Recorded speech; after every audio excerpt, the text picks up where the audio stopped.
নাটোরের লালপুরে অগ্নিকাণ্ড, মুহূর্তেই ছাই হয়ে গেল নজুর বাড়ি।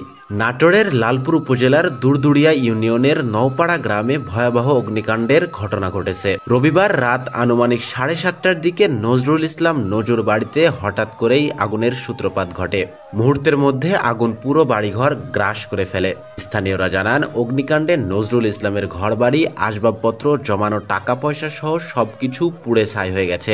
তোশকের নিচে থাকা প্রায় 5 লক্ষ টাকা আগুনে ভস্মীভূত হয়েছে। তবে আগুন থেকে প্রাণে রক্ষা পেয়েছেন পরিবারের সদস্যরা।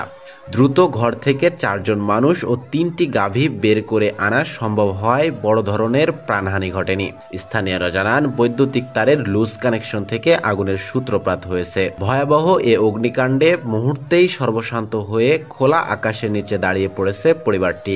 এ ঘটনায় এলাকায় শোক ও হতাশার ছায়া নেমে এসেছে। আল আমিন প্রামাণিক, মুক্তধ্বনি সংবাদ, লালপুর।